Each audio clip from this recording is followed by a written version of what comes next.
अस्सलाम वालेकुम रहमतुल्लाहि व बरकातुहू। दोस्तों, मैं हूं मोहम्मद अयूब। आप देख रहे हैं अल फहद इवनिंग अकेडमी। दोस्तों, आज मैं इस वीडियो में आपको बताऊंगा पास्ट इंडेफिनिट के हवाले से। लास्ट वीडियो में हमने बात की थी प्रेजेंट इंडेफिनिट के हवाले से। इस वीडियो में इंशाल्लाह हम कवर करेंगे पास्ट इंडेफिनिट के हवाले से कि पास्ट इंडेफिनिट क्या है, किस सिचुएशन में इसको यूज़ किया जाता है, इसका जो है स्ट्रक्चर क्या है, इसका फॉर्मूला क्या है, इस तरह इसका जो है वो जो है सेंटेंस स्ट्रक्चर क्या है, फिर इसको किस तरह नेगेटिव बनाया जाता है और किस तरह पॉजिटिव में लाया जाता है। ये सारी बातें हम इस वीडियो में कवर करेंगे। वीडियो का आखिर तक देखिए। अगर आप न्यू कमर हैं तो प्लीज़ हमारा चैनल सब्सक्राइब कीजिए। वीडियो अगर अच्छी लगे तो वीडियो को ज़्यादा से ज़्यादा जो है शेयर कीजिए, लाइक कीजिए और अपने दोस्तों तक जो है इसको पहुंचाइए। तो आइए देखते हैं पास्ट इंडेफिनिट क्या है।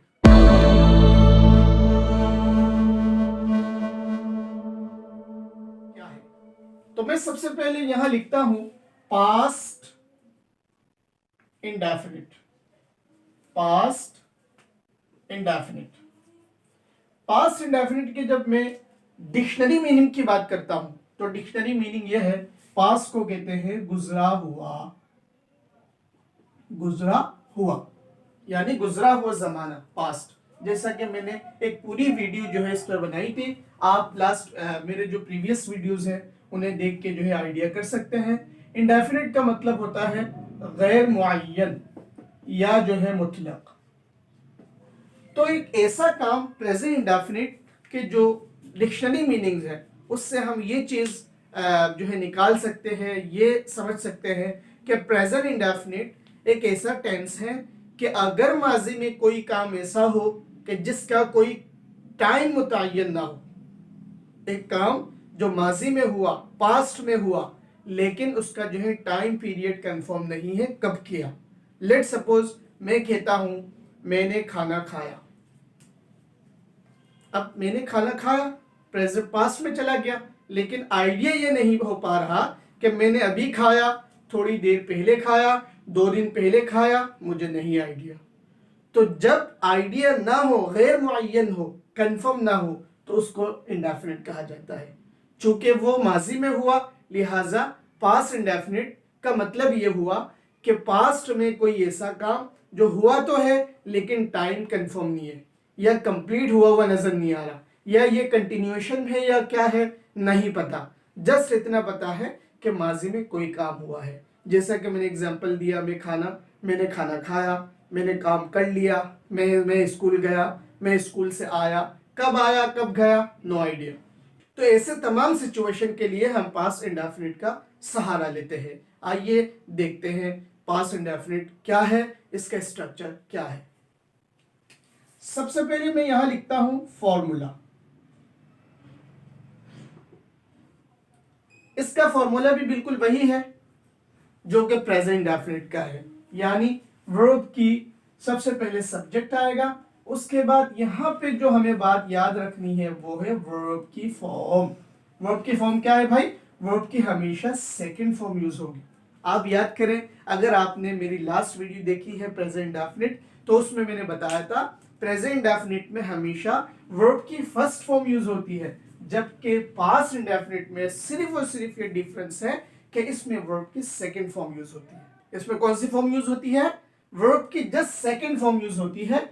तो ये बात आपको एज अ की पॉइंट माइंड में सेट कर लेना चाहिए। प्रेजेंट इंडेफिनिट और पास्ट इंडेफिनिट में जस्ट डिफरेंस ये है कि भाई प्रेजेंट इंडेफिनिट में वर्ब की फर्स्ट फॉर्म यूज होती है और पास्ट इंडेफिनिट में जो है वर्ब की सेकंड फॉर्म यूज होती है। आइए देखते हैं इसकी मजीद चीजें। आइडेंटिफिकेशन क्या हो सकती है?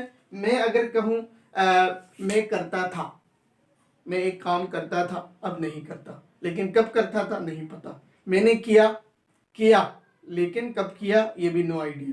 इस तरह के तमाम सेंटेंस जो है वो एज आइडेंटिफिकेशन आप ले सकते हैं। इसी तरह मैं इसकी एग्जांपल आपको बताता हूं। लेट सपोज मैंने कहा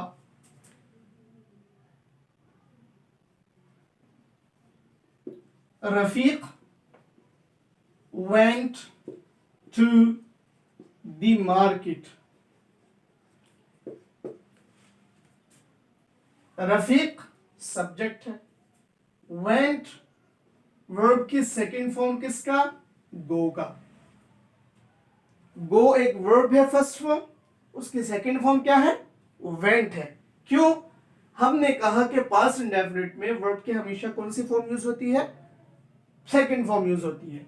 तो मैंने कहा Rafiq went to the market. To the market ये पूरा जो है वो ऑब्जेक्ट, इसका तर्जुमा हुआ रफीक बाजार गया, रफीक जो है वो मार्केट गया। Rafiq went to school, Rafiq went to Lahore, Rafiq went to abroad, Rafiq went to etcetera.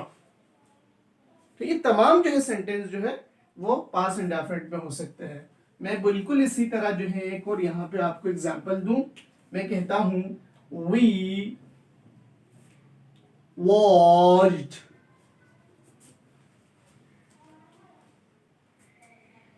Movies, we watched movies. हमने मूवीज देखा, हम मूवीज देखते थे। तो यहां पे भी आप देख सकते हैं ये सब्जेक्ट है और ये वर्ब की सेकंड फॉर्म है किसका? वॉच का। ये वर्ब की सेकंड फॉर्म है, इसका फर्स्ट फॉर्म क्या है? वॉच। और यहां पे कौन सा यूज हुआ? गो। गो जो है इसका जो है वो फर्स्ट फॉर्म है और सेकंड फॉर्म जो है इसी तरह जो है वॉच इसका फर्स्ट फॉर्म है और सेकंड फॉर्म जो है as a past indefinite use हुआ है। बहुत ही सिंपल है, इसमें कोई क्रिटिकल ऐसी बात नहीं कि आपको याद रखने की है। यहाँ पे एक बात मैं अर्ज कर दूं आपको, प्रेजेंट इंडेफिनिट को देख के मत घबराइएगा। प्रेजेंट इंडेफिनिट एक टेंस ऐसा है कि जिसमें कुछ थोड़ी सी ज़्यादा बातें याद रखनी पड़ती है कि वर्ब के आखिर में एस या एस का इजाफा करना है, सब्जेक्ट सिंगुलर हो तो, फिर प्लूरल हो तो, वगैरह वगैरह, जो कि मैंने लास्ट वीडियो में तरतीब से बताई है आपको। अगर आपने वो वीडियो नहीं देखी अब तक तो प्लीज़ जाइए पहले इस वीडियो को देखें, प्रेजेंट डेफिनेट को क्लियर करें, उसके बाद इस वीडियो में आइए और फिर इसको भी क्लियर करें। तो मैंने बात की है कि इसमें जो है वर्ब की सेकंड फॉर्म यूज होती है। आइए इसका नेगेटिव और इंटरोगेटिव पर भी बात करते हैं। मैं अगर बात करूं नेगेटिव की, बहुत ही आसान है। नेगेटिव के लिए हम सहारा लेते हैं डिड नॉट का। और अगर मैं इंटरोगेटिव की बात करूं तो इंटरोगेटिव में हम जस्ट सहारा लेते हैं डिड का। जैसे मैं अगर इसकी जो है नेगेटिव बनाता हूं, we do did not watch movies. इसी तरह डिड वी वॉच मूवीज, सवालिया निशान। क्या चेंजिंग आई है भाई? एक चेंजिंग आई है, यकीनन आपको भी समझ में आ रहा होगा, लेकिन as a instructor, as a जो है वो टीचर, मैं आपको ये बता दूं कि हम जब पॉजिटिव की बात करते हैं, जब पॉजिटिव सेंटेंस पे हम कंसीडर करते हैं तो हमें फॉर्मूले पर मुश्तमिल सब्जेक्ट वर्ब के second form object, subject verb के सेकंड फॉर्म ऑब्जेक्ट इजीली समझ में आ रहा है। लेकिन जैसे ही मैंने इसको नेगेटिव में या इंट्रोगेटिव में कन्वर्ट किया तो आप इसकी जो है ना वर्ब की फॉर्म देख सकते हैं, फर्स्ट फॉर्म में चेंज हो गया। तो पास्ट इंडेफिनिट में सिर्फ एक बात ये याद रखनी है आपको कि जब भी आप इसका नेगेटिव या इंट्रोगेटिव बनाए तो सबसे पहले आप डिड नॉट नेगेटिव में लगाएंगे और डिड जो है वो इंट्रोगेटिव में लगाएंगे। साथ साथ एक काम ये करेंगे कि वर्ब की जो सेकंड फॉर्म आपने पॉजिटिव सेंटेंस में यूज की थी वो फर्स्ट फॉर्म में चेंज हो जाएगा।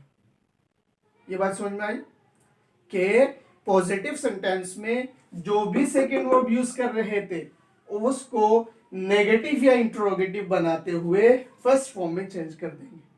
जस्ट वन की पॉइंट मैं दोबारा दोहरा देता हूं। मैंने आपसे कहा इसका फॉर्मूला यह है कि सब्जेक्ट वर्ब की सेकंड फॉर्म फिर ऑब्जेक्ट, जैसा कि ये मैंने सेंटेंस बना के दे दिया आपको।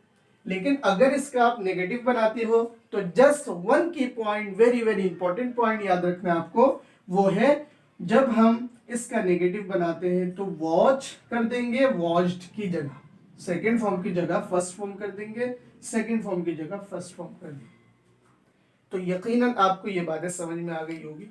फिर भी कोई भी आपके माइंड में कंफ्यूजन है, कोई भी क्वेश्चन है, कोई भी क्वेश्चन रेज हो रहा है, तो प्लीज़ कमेंट बॉक्स में जाइए, आप हमारा सवाल ड्रॉप करें, इंशाल्लाह हम आपको जल्द से जल्द आंसर देंगे। अगर आपको ये वीडियो अच्छी लगी है तो इसको लाइक करें, शेयर करें। अगर न्यू कमर है, आप इस वीडियो को फर्स्ट टाइम देख रहे हैं, तो प्लीज़ हमारे चैनल को सब्सक्राइब करना मत भूलिएगा। इन्हीं तम बातों के साथ मैं आपसे इजाज़त चाहूँगा। इसी तरह के एजुकेशनल वीडियोस के लिए आपको मैं इनवाइट करता हूँ, हमारे चैनल्स के साथ जुड़े रहिए।